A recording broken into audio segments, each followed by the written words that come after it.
아, 네, 여러 가지 일도 있어. 오늘도 비가 오네요. 그러게요. 가을인데. 그러게요. 곡식이 익어가고 뭐 황금 들녘 출렁출렁 뭐 이런 얘기가 이제 나올 쯤 됐거든요. 그런데 가을 장마는 농부들에게 근심을 많이 주는데 걱정입니다. 그래도 뭐 태풍도 뭐 큰 피해는 피해 있지, 없이. 좀 피해는 있었지만 요즘에는 그래도 저녁 아침으로는 날씨가 조금 서늘해졌어요. 네. 잠깐만요. 네.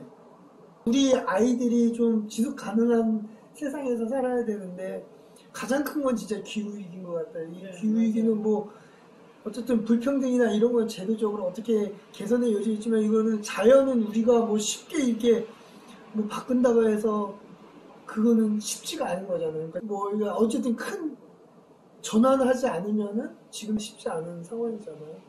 그러니까 방법은 그밖에 없어요. 결단하는 것밖에. 그렇죠. 네.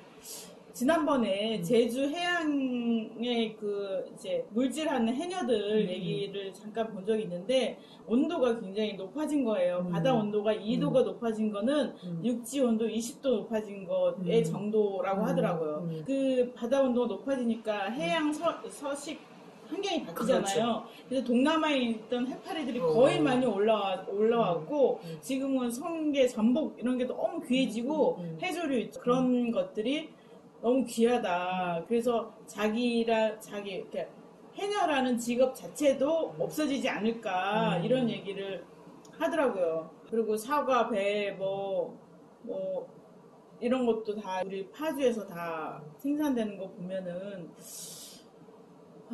진짜 엄청납니다. 엄청나고 겨울에 제가 80년도에 서울 왔을 때는 겨울 내내 길거리 그 골목길 옆에 하얀 눈이 있었고 연탄재가 덮어져 있었고 겨울 내내 그랬단 말이에요. 그렇죠. 그리고 공터에는 스케이트를 했었고 뭐 그때 전기로 얼음을 만든 게 아니라 그냥 물을 이렇게 닫아두면은 얼음 됐고 거기에 돈 받아서 스케이트하고 그랬는데 그렇게 따지면은 지금 엄청난 거죠. 겨울에 눈이 그대로 있질 않잖아요. 다 녹죠.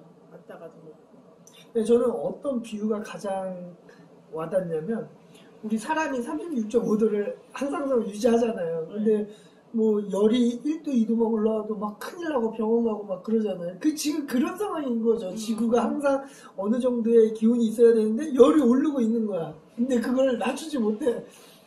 그걸 낮춰야 되는데 그런 뭐 아이들 40도 되면 막 경기 이런 그거 막 큰 응급실 상황이잖아. 지금 우리 지구가 그런 상황이죠. 네, 그러니까 호주에서 한 달 넘게 화재가 발생하고 그 다음에는 미국에서 갑자기 더운 데에서 연간 30도, 40도 막 폭설이 오고 이거를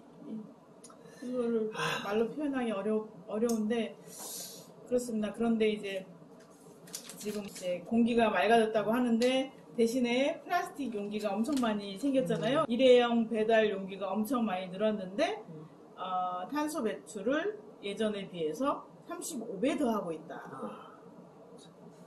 그렇습니다. 그러니까 우리가 절제하고 결단하고 그러는 수밖에 없어요. 조금 불편하다고 배달하고 조금 불편하고 하다고 전기 쓰고 이런 드릴 말씀이 없습니다. 참 그렇습니다. 이게 지난주 130호 파주에서 그 신문을 가지고 한번 얘기를 리뷰하는 시간을 갖겠습니다. 처음 보니까 독일의 그 음악가이면서 작가이신 분이 파주에 방문을 했나 봐요. 이거 한번 좀 들어볼까요? 어떤 내용이 그 라인홀트 안데르트라는 이 분이요. 그 호네커 동독의 수상했잖아요. 호네커를 인터뷰를 한 책으로 세계적인 베스트셀러가 됐어요. 왜냐하면 통일 이후에 호네커가 이제 거의 은둔 생활을 하고 그 아무한테도 이제 인터뷰를 안 했던 거예요. 그런데 이분이 이제 호네커의 딸과 관계돼서 이제 뭐 의사를 소개해주고 해서 이제 치료를 받을 수 있게끔 하고 뭐 이런 여러 가지 신분에 의해서 그 호네커가 그 의사한테 뭐 너무 고맙다. 자기가 이제 당신의 부탁은 뭐든지 하나는 들어주겠다. 이렇게 했대요.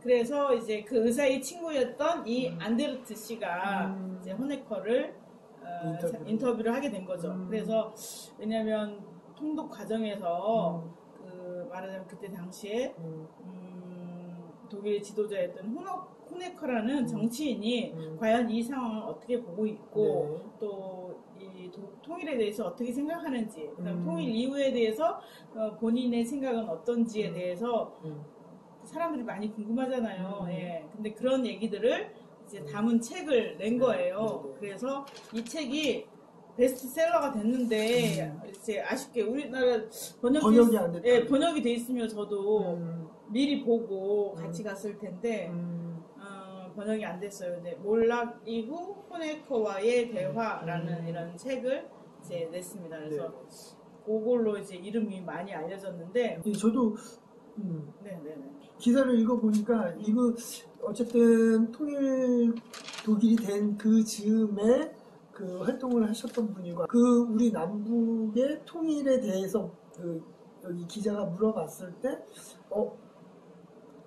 흔쾌히 통일돼야 된다라고 말을 할 줄 알았는데 네네. 저도 의외로 통일에 대해서는 좀 조심해야 된다라는 게 되게 신선하게 다가오더라고요. 네네. 그러니까 그러면서 중요한 거는 만남이다라고 하는 그 말이 되게 와닿더라고요. 그래서 우리 남북도 우선은 통일이 되기 전에 서로 교류하고 왕래하고 그런 만남이 잦아지는 게 먼저 전제가 돼야지 되지 않은가라는 네네. 그 표현이 너무 멋있어요. 독일은 통일된 게 아니라 붙여진 것, 합쳐진 게 아니라 붙여진 것이다. 그렇죠. 그러니까 조각난거 그냥 붙였을 뿐이지 이게 딱 하나가 돼서 이렇게 화학적 결합이 된 건 아니다 이런 그렇죠. 뜻이겠죠. 그 표현 자체가. 그리고 좋더라고요. 이분 아드님이 동일의 상황을 딱 한마디로 표현한 게 내가 쓴 돈이 서독으로 가네, 내가 낸 세금이 동독으로 가네로 딱. 그런데 비단 우리가 만약에 지금 우리도 이런 과정을 간다라고 하면 이런 얘기가 피단하게 나올 것 같다라는 거죠. 그러니까 이렇게 되지 않기 위해서 우리는 무엇을 어떻게 해야 될 건가에 대한 부분도 잘 한번 생각해 볼 필요가 있을 것 같습니다. 그러니까 통일하면은 막 내일 모레 당장, 그다음에는 북의 몰락 이런 식으로 이제 독일의 전철을 밟지 말고 이제 차분차분 서로 인간이 왔다 갔다 하고 인간이 먼저고 정치는 그렇죠. 나중이잖아요. 그러니까 그런 과정들을 겪으면서 서로가 서로에 대해서 알고 분맹을 탈출하고 그다음에는 이 이념의 틀로 서로를 보는 시선이 희석돼 나가면서 이렇게 진짜 화학적 결합이 가능했으면 좋겠습니다. 그래서 저도 그 옆에서 얘기를 들으면서 되게 많이 인상적이었어요. 예.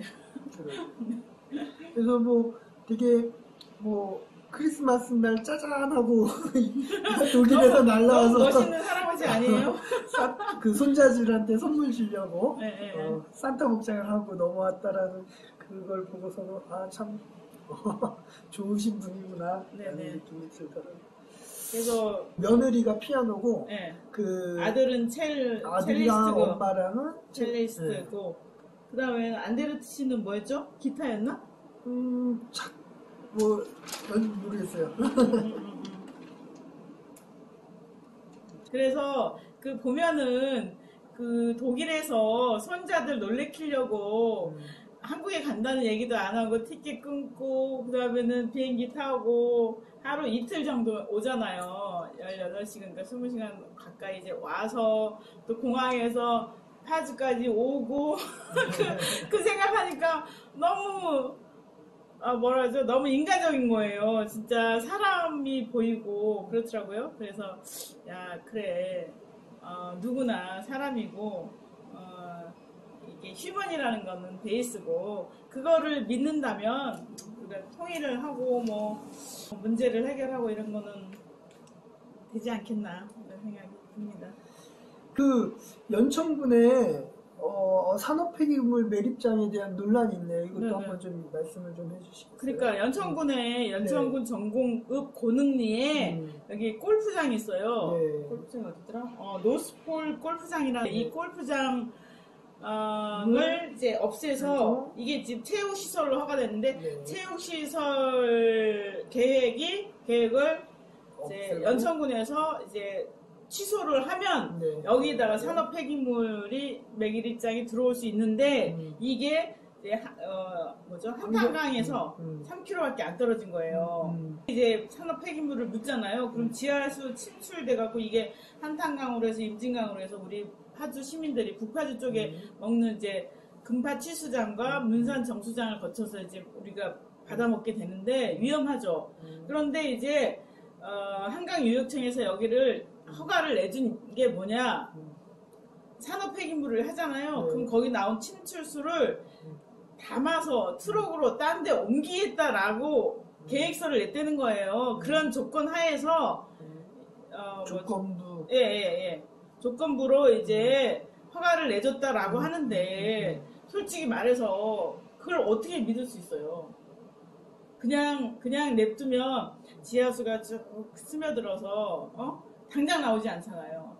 4년, 5년 이후에 이제 한탄강이랑 임진강이 오염되게 되는데 그 사이에 그런 거를 감시할 수 있는 구조도 있는 게 또 아니고 그런 면에서 한강유역청이 이렇게 허가를 낸 거에 대해서 연천군과 연천군 의회는 반대를 하는 거예요. 그 유네스코 세계 지질공원으로 이제 지정된 데잖아요. 그러니까 이게 연천군과 연천군 의회는 반대를 하는데 이 북서울이라는 주식회사가 이 산업 폐기물 매립장에 들어서 이제 전공읍 고능리 주민들을 이제 회유하고 이제 뭐 마을 발전 기금 준다고 회유라는 말은 조금 그런가요? 수정해서 설득하고 이제 마을 발전 기금을 주겠다 그러고 이렇게 해서 산업 폐기물 매립장이 들어서려고 한다는 거죠. 그러니까 연천군에서 이제 불허 통보를 하니까 행정 소송을 걸었는데 1심에서는 패소를 했는데 또 이제 제소를 한다고 합니다. 그래서 이 문제가 우리 식수하고 이렇게 긴밀하게 연결돼 있어서 저희가 취재를 했죠. 그 다음에 또 여기 대우건설 GTSA 공사 현장에 폐기물 부실관리 비산먼지 방치 의혹, 이거는 어떤 내용일까요? 네, 이거는 이제 보건위생환경 신문이라는 데서 이제 심층 취재를 했더라고요. 그러니까 거기는 이제 폐기물의 성분이나 이제 관리나 이런 거에 관한 이제 그 매뉴얼을 잘 숙지하고 있고 또 그런 거를 잘 파악한 기자 같아요. 그분이 이제 보건위생환경신문의 기자인데 그분이 이제 취재한 내용들을 기초로 해서 저희들이 리뷰를 한 거거든요. 근데 이제 산업 폐기물 중에 이제 뭐 습식성이 있고 뭐 이런 거 있잖아요. 이거는 그냥 트럭에 실어가면 안 되고 별도의 이제 이걸로 해야 되는데 별도의 트럭에 실어서 폐기물 처리를 해야 되는데 그러지 않은 것도 있고 그 다음에는 이 폐기물 처리를 하는데 이 불순물들 있잖아요. 섞이지 않도록 해야 되는데 섞여 있고 그 다음에 또 이제 이런 급결정화제 급결경화제라는 이런 화학 성분들을 해서 이게 막 이런 것들을 갑자기 딱 이렇게 단단하게 만드는 거 있잖아요. 근데 이게 화학 물질이 많이 있기 때문에 이거는 별도로 분리해야 되는데 안 하고 있고 그다음에는 폐기물 처리 뭐죠? 건설 폐자류라는 이렇게 뭐 이렇게 하면 나오니까 당연히 이제 공사 현장에 설치해놨잖아요. 근데 여기 하나 아무것도 없는 거야. 건설 폐기물이라고 해서 모아뒀다가 나중에 특수한 차량에 의해서 해야 되는데 이게 없는 거야. 그러니까 일반 트럭에 실어서 이런 것들이 계속 반출되고 있다는 거죠. 그리고 비산먼지 문제도 그렇고 그래서 이런 것들을 방치하고 있지 않냐라고 문제 제기를 했고 저희들도 이제 후속 취재는 안 되니까 접근이 안 돼서 그렇지만 이런 문제가 있는 거에 대해서 이 전문적인 신문에서 이제 한 거에 대해서 이게 지금 파주 구간 얘기하는 거죠? 예, 파주 저기 동패리 구간 얘기하는 겁니다. 여기 어디죠? 동패동 1원. SG 레일에서 발주하고 개호건설이 시공 중인 현장에서 이런 문제가 나타났다라는 거죠.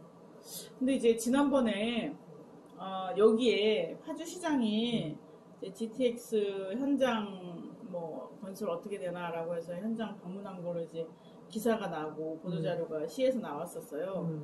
근데 이제 잘 되는 걸로 나오죠, 당연히.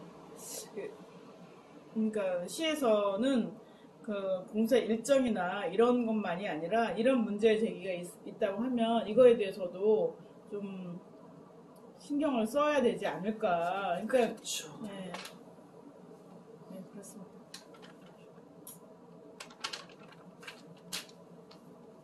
그 다음에는 그 쓰레기 소각장 문제가 있어요. 네네. 그러게요. 예. 그 몇 년이죠? 그 수도권에서 폐기물 매립을 금지했잖아요. 2026년부터. 네. 26년이면은 지금 5년밖에 안 남았단 말이에요. 네. 그러면 폐기물 매립이 안 되고. 매립이 안 되고, 그다음에는 소각을 하는 데를 해야 되는데, 소각장을 그럼 지금부터 부지를 결정하고, 그다음에는 건설하고, 시동하고, 그다음에는 결정하고, 이렇게 해야 되는 과정이 있기 때문에 아주 시급해요, 지금. 그런데 이제, 파주시에는 지금 400톤이 필요해요. 400톤을 이제 소각하는 이게 필요하거든요. 근데 지금 나카리 기존에 있었던 이게 원래 200톤인데, 이게 시설이 노후화돼서 150톤밖에 안 되고, 운정 신도시가 들어오면서 운정 지역에 쓰레기를 한다고 해서 하지만 그건 90톤밖에 안 되거든요. 그러니까 처리 용량이 작잖아요. 근데 운정에서 나오는 쓰레기가 워낙 많은데, 그래서 90톤에 150톤, 240톤밖에 안 되는 거예요. 나머지는 지금 현재 인천으로 이제 매립해인데도 가고 있는 이런 실정이기 때문에 파주시 입장에서도 이 400톤의 쓰레기를 처리할 소각장이 필요한 거죠. 그래서 고양시도 필요한 거예요. 그렇죠?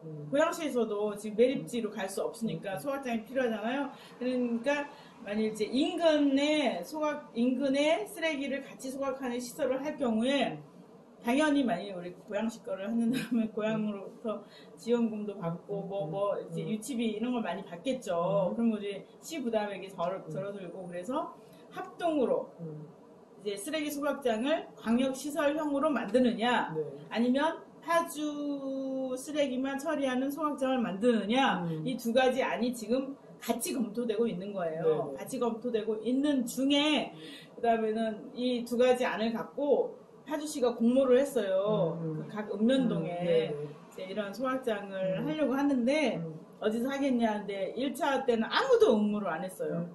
근데 2차 때 탄현면과 파평면에서 유치 신청을 해서 이 두 군데 중에 하겠다라고 이제 얘기된 거죠. 근데 두 군데 중에 어느 곳이 될지는 모르겠고 또 두 군데 중에서 광역형으로 할지 아니면 파주시설형으로 할지 아직 검토 중인 거예요. 그래서 지금 만약 탄현이나 파평에서 한다고 하면 그냥 하면 안 되잖아요. 주민 동의를 거쳐야 되기 때문에 입지선정위원회를 구성해서 전략환경평가도 하고 입지 타당성 조사를 거쳐서 내년 8월에 딱 결정이 돼요.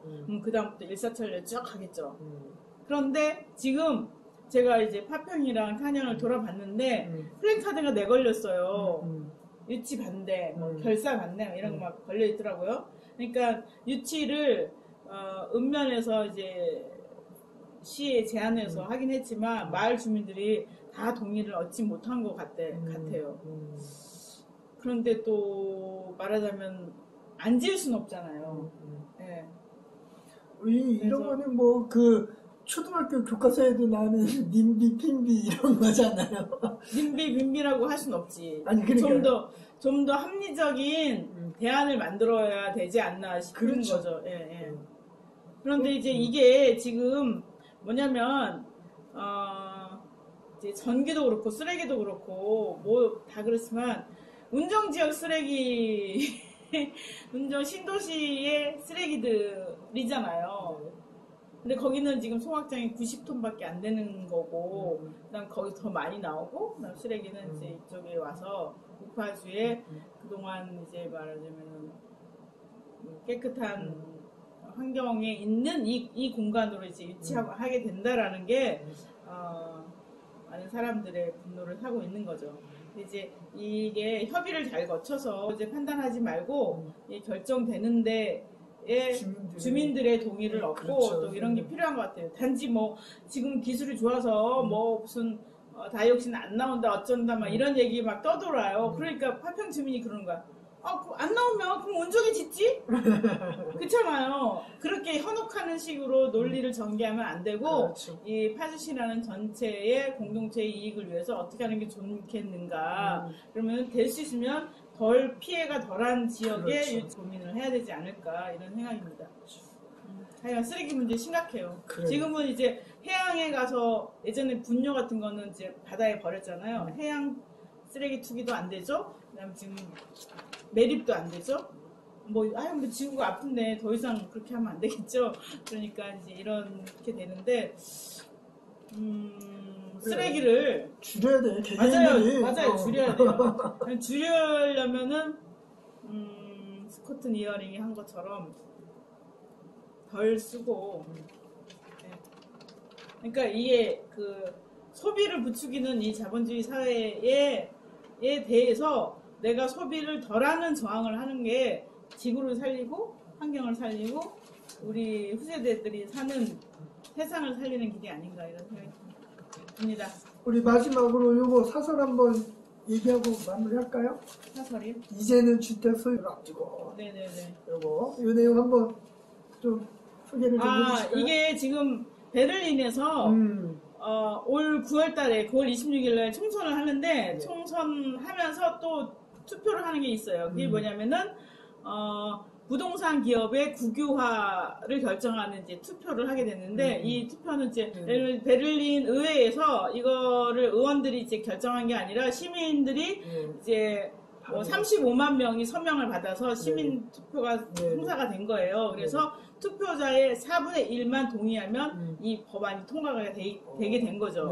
그런 너무 획기적이지 않아요? 예. 그런데 이제 독일 주민들도 이제 이 부동산 문제 때문에 골머리를 앓았던 것 같아요. 그러니까 시민들이 나서서 이런 이제 부동산 기업의 그 주택을 24만 채를 국유화해라. 공공이. 예, 그래서 국가에서 임대 사업을 하고 이렇게 해야지 그래야 이 부동산 가격도 잡고 주거 문제가 해결된다라고 생각을 한 거죠. 그래서 이거를 아예 법안으로 올린 거예요. 그러면 이제 기업의 입장에서는 이거 뭐야 이거 내 재산인데 사적 뭐 재산 뭐 소유권 이런 주장을 할 거잖아요. 그러니까 이거에 대해서는 나라가 연차적으로 보상을 하고 뭐 이런 절차들을 밟는 거예요. 그러니까 그런 과정을 밟으면 되잖아요. 그렇지만 이 땅과 주택과 이런 거는 공공재임으로 베를린 시민 전체를 위해서 이게 국가가 소유해서 관리하는 게 가장 타당하다라는 결론을 내린 거예요. 그래서 9월 26일 날 투표를 하게 돼 있거든요. 이미 많은 자본주의 국가에서 이게 지금 무슨 사회주의, 자본주의 이렇게 획일화도 해서 구분해서 바라볼 게 아니라 이런 형태로 이제 말하자면 복지 문제도 마찬가지잖아요. 자본주의의 모순을 해결하기 위해서 빈부격차와 그 다음에는 이 노동 의역을 고취시키기 위한 복지제도 등등이 있는데 이런 것들을 받아들이면서 사회를 좀 더 안전한 사회로 만드는 게 중요하기 때문에 지금 이런 뭐죠? 우리가 이거는 상상도 안 했던 일이 생기는 거 아니에요.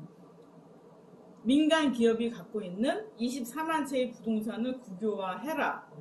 너무 깜짝 놀랄 일 아닙니까? 우리 해방 전후에 이제 그 토지 소유를 이제 뭐죠? 무상 분배, 무상몰수, 무상분배, 뭐 유상몰수, 유상분배 하든, 그러니까 그런 형태의 진짜 획기적인 거잖아요. 이런 일이 베를린에서 생겼다. 이런 걸 보면은 지금 우리나라의 지금 부동산 문제가 계속되고 있잖아요. 지금도 계속되고 있는데 부동산 가격을 잡는 게 중요한 게 아니라 국토와 부동산이라는 문제를 주거복지 차원에서 고려를 하고 제 생각에는 이런 형태로 독일은 이런 과정을 거쳤잖아요. 그러니까 우리도 공공부지에 아파트를 짓고 이거를 그냥 민간에게 분양하지 말고 땅은 국가의 소유로 그대로 두고 그렇죠. 장기 임대, 사회주택, 뭐 공공임대주택, 그 다음에는 평생주택과 같은 형태의 공공임대의 영역들이 지금 10%도 안 되는데 30%까지 이렇게 간다면 주거 문제는 없다. 그러니까 부동산 가격 잡겠다고 그건 이제 시장을 교란하게 하고 막 서로 불신만 생기잖아요. 정부와 부동산 시장 간에 불신만 생기는데 이런 것들을 없애는 길은 이 복지의 문제로 접근하는 게 답이다라는 생각이 들더라고요. 그래서 참 독일 시민들은 아마 그 뭐랄까 시민의식이라 그럴까 하여튼 그런 게 좀 수준이 좀 높은 것 같아요. 네, 그렇습니다. 네. 우리도 뭐 지금 집값 때문에 참 많은 분들이 막 고생을 하고 있는데 저희 우리나라도 이제 조금씩 바뀌어 나가겠죠. 네네네. 바뀌어 나갈 거라 생각. 그러니까 임대주택 너 어디 사니? 나 어디 저기 산내마을 임대주택 살아 그러면은 와 너 대단하다 막 이렇게 돼야 되는데 임대주택 살아 그러면 애들도 뭐 거기는 몇 단지 이렇게 하듯이 이렇게 하지 않도록 해야 된다는 거예요. 그래서 정부 또 지자체도 집을 만들 수 있거든요. 주택 사업을 할 수가 있거든요. 저는 지자체도 적극 나섰으면 좋겠어요. 그래서 그 집을 번듯하게 멋있게 이렇게 임대주택을 만들어서 임대주택 사는 것 자체가 프라이드가 될 수 있게끔 이렇게 나가는 방법을 찾는 게 가장 확실한 부동산 정책이다라고 저는 생각합니다. 그러니까 이거 주택 공급률이 100%가 넘는데 이런 문제가 104%. 그러니까 참 아무튼 네네. 좋은 제도적 장치가 마련될 거라 생각이 듭니다. 네. 그리고 마지막으로 이거 하나 붙이고 싶어요. 네. 이제 독립유공자 예우 및 지원에 관한 조례를 이제 파주시가 제정을 했어요. 네. 그런데 이제 독립유공자는 월 50만 원, 그 다음에는 이제 유공자 유조금 월 10만 원을 주겠다라고 네. 했는데 그 독립유공자 10만 원을 주는 거는 그 기존에 있잖아요. 국가보훈처에서 주는 저기 뭐죠? 독립유공자 지원, 그러니까 국가보훈 대상자이기도 하잖아요. 네네. 독립유공자가. 네네. 그래서 6.25 참전, 베트남 참전 이런 사람들 똑같이 국가보훈 대상자로 받는 게 월 8만 원인가 그래요. 지금 네네. 우리 파주는. 네네. 그러니까 독립유공자 한 달 10만 원이잖아요. 그러면 2만 원 더 올라간 정도밖에 안 되는데 김포 같은 경우는 독립유공자는 이거 국가보훈 대상자 별도로 이 조례를 적용하고 있다는 거예요. 그러면은 이제 그래도 예우를 조금이라도 더 할 수 있잖아요. 그래서 이거에 대해서 이제 조례를 만들어서 환영하지만 이게 좀 더 좋아지면 좋겠다 이런 얘기가 있었고요. 그리고 어디더라? 구리시 같은 경우는 구리시에 김규식 독립운동가가 있는데 우리 파주페이 카드 있죠. 네네. 카드에 운동가의 얼굴을 이렇게 딱 해서 매치시켜서 이제 지역 화폐 카드를 발매하더라고요. 그러니까 우리 파주페이에도 파주의 선생님을 이제 기리는 거를 디자인해서 하면 좋지 않겠냐. 너무 괜찮죠. 예. 어려운 게 아니기 때문에 이런 제안을 이제 경북회 쪽에서 이제 고민하는 것 같고 우리 시민 입장에서도 이런 거 적극적으로 했으면 좋겠다. 적극적으로 해야 될 것 같습니다. 네네네. 그래요. 오늘 뭐 여기까지 할까요? 네네네. 네네. 그러면은 다음에 또 뵙겠습니다. 감사합니다.